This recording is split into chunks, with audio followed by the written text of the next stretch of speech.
নমস্কার শ্রোতা বন্ধুরা, আজ আবার আমি এসেছি ফিরে দেখা অনুষ্ঠানে। আজকের এই অনুষ্ঠানে আমি তুলে ধরব, আমি কৃতজ্ঞতা জানাবো গোল্ড আয়ারল্যান্ডকে। গোল্ড আয়ারল্যান্ডের কথা বলার আগে আরও দু চার কথা আপনাদের একটুখানি মনে করিয়ে দিই।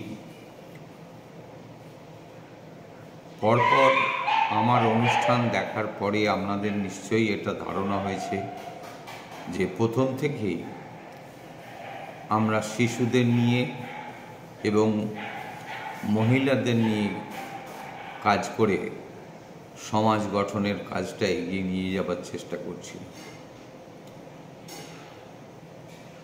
তো অনেক দিন বর্ধমানের পথে হাঁটার পরে আমরা দেখলাম বর্ধমানে বহু পথ শিশু, ইংরেজিতে যাদেরকে স্ট্রিট চিলড্রেন বলা হয়, স্টেশন চত্বরে ঘোরাঘুরি করে। তাদের অভিভাবক বলতে কেউ নেই ধরলেই হয়। তারা এখানে ওখানে ঘোরাঘুরি করে, স্কুলে যায় না। তো আমরা পরিকল্পনা করলাম যে ওদেরকে নিয়ে আমরা একটা প্রোগ্রাম করব। এই কি প্রোগ্রাম করব, কেমনভাবে করব, এই চিন্তা ভাবনাটা সংগঠিত করার জন্য আমাদের প্রতিষ্ঠানের দুই সৈনিক, এক সুলেখা লাহা এবং দুই মুসলিমা খাতুন, এরা প্রায় প্রত্যেক দিনই বর্ধমান স্টেশনে গিয়ে ওই পথ শিশুদের সঙ্গে কথাবার্তা বলে বলে বোঝবার চেষ্টা করলেন যে কিভাবে তাদের ডেভেলপমেন্ট করা যায়। আর আমি চেষ্টা করতে লাগলাম এই প্রোগ্রামকে চালিয়ে যাওয়ার জন্যে যে প্রয়োজন, সেই অর্থ কিভাবে জোগাড় করা যায়।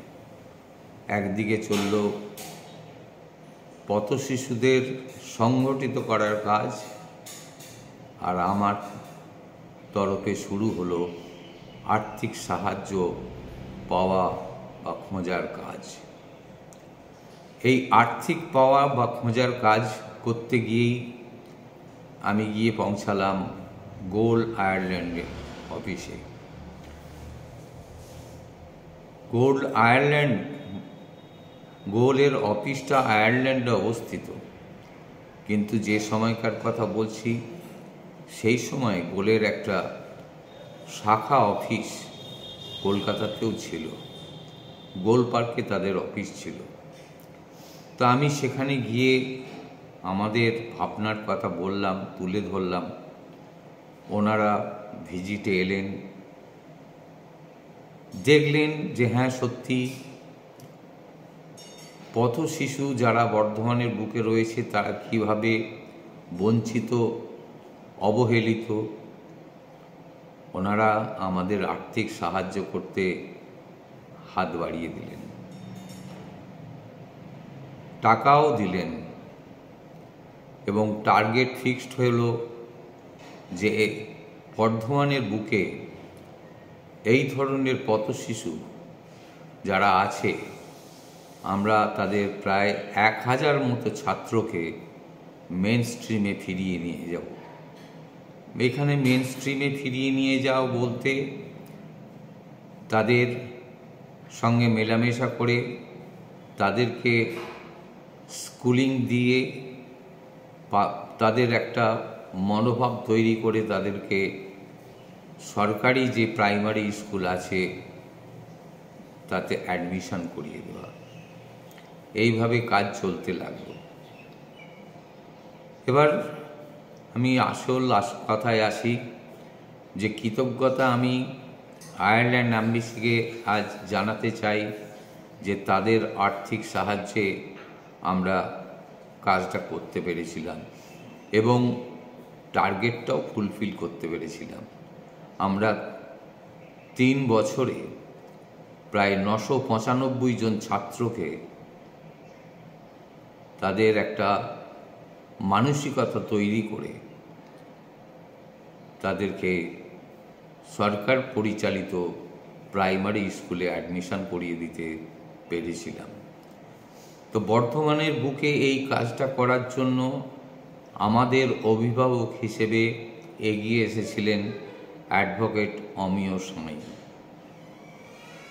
এই প্রোগ্রাম পরিচালনা করতে গিয়ে আমরা ওখানকার রেলওয়ে অথরিটি, ওখানকার রেলওয়ে পুলিশ,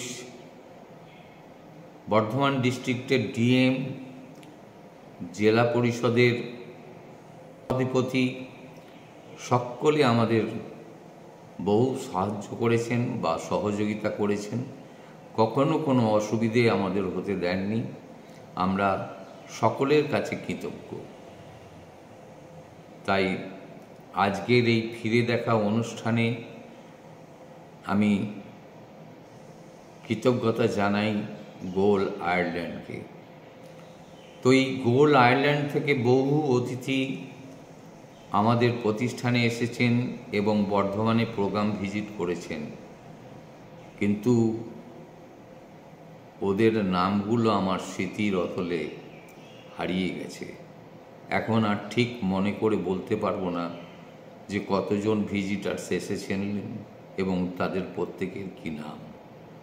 তবে একজন মহিলার নাম আমার মনে আছে, আমি তাকে ডোরাদি বলে ডাকতাম। সেই ডোরাদিও ভিজিটে এসেছিলেন।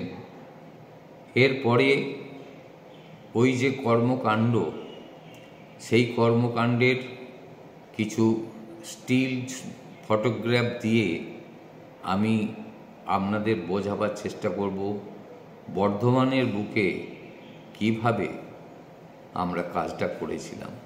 কত কঠিন কাজ, কত কিছুই না হতে ওখান থেকে আমরা শিক্ষা লাভ করেছিলাম। তারা শিশুরা অবহেলিত ঠিক, কিন্তু ওদের কাছ থেকেও অনেক কিছু শেখার ছিল। তো ওদেরকে নিয়ে পরিচর্যা করবার সময়ে আমরা দেখেছিলাম একটি ছেলের পা অর্ধেকটা কাটা। তা আমরা হসপিটালে নিয়ে গিয়ে ওর ট্রিটমেন্ট করতে চেয়েছিলাম। যখন হসপিটালে ঢোকানো হচ্ছে তখন ছেলেটি আমাদের কাছে বলছে, না দিদিমণি, আমি ওখানে যাব না। কেন? না দিদিমণি, আমার এই পাটা যদি সেরে যায় তাহলে আর আমি ভিক্ষে পাবো না। কি অদ্ভুত মানসিকতা! কি তাদের চিন্তা ভাবনা! এটা আমাদের ওখান থেকেই শিক্ষা পাওয়া। আরও দেখেছিলাম, শিখেছিলাম ওই সব ছেলেরা অভিভাবকহীন হওয়ায় কিভাবে নেশাগ্রস্ত হয়ে পড়েছিল।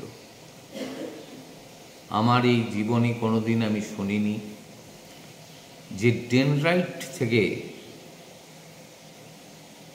নেশা করা যায়। তো দেখতাম ওই সব ছেলেরা ডেনড্রাইট ভিক্ষে করে ডেনড্রাইট কিনে নিয়ে আসতো। একটা ন্যাকড়ার ভেতরে ডেনড্রাইটটা, পুরো পেস্টটা ডেনড্রাইটের দিয়ে দিত, তারপরেও হুস করে টান দিত। তারপরেই দেখতাম ছেলেগুলোর চোখগুলো সব লাল হয়ে যাচ্ছে, চোখগুলো বড় বড় হয়ে যাচ্ছে। এইভাবেই ডেনড্রাইটে হুস টান দিয়ে ওই ছেলেরা নেশা করত। কিন্তু ছেলেগুলি কত শিশু হলেই বা অবহেলিত হলেও ওদের কিন্তু মানসিকতা বা আন্তরিকতার অভাব ছিল না। আমি আগেই বলেছি যে আমাদের এক দিদিমণি সুলেখা লাহা এবং মুসলিমা খাতুন যখন যেতেন, ওনাদের সঙ্গে ইন্টারাকশানে ওই ছেলেগুলোকে ওদেরকে নিয়ে যেত দোকানে দিদিমণি চলুন, আজকে ইনকাম বেশি হয়েছে, আজকে আপনাদের ডিম টোস্ট খাওয়াবো। কি আন্তরিকতা! যাই হোক, এর থেকে অনেক বেশি গল্পের মতো বলতে গেলে অনেক বড় হয়ে যাবে। 3 বছরের ইতিহাস স্ট্রিট চিলড্রেন প্রোগ্রাম নিয়ে। তাই গোল আয়ারল্যান্ডকে কৃতজ্ঞতা জানিয়ে আমি ওদের কিছু ছবি, স্টিল ছবি এখানে আপলোড করে, ছেলেদের কিছু স্টিল ছবি আপলোড করে আপনাদের বোঝাবার চেষ্টা করব কাজটা কিভাবে হয়েছে এবং কত ছেলে উপকৃত হয়েছে এবং মেন স্ট্রিমে ফিরে গেছে। আসুন দেখি। নমস্কার। দেখছেন আমাদের ওখানকার অভিভাবক অমিয় সাঁই পুরস্কার বিতরণ করছেন। ছেলেরা ডক্টরদের চেক আপ পাচ্ছেন, ভিজিটার্সরা ভিজিট করছেন। দেখুন, ছেলেদের মাঝে ভিজিটার্সরা গোল আয়ারল্যান্ড থেকে এসেছেন। এখানেও দেখতে পাচ্ছেন।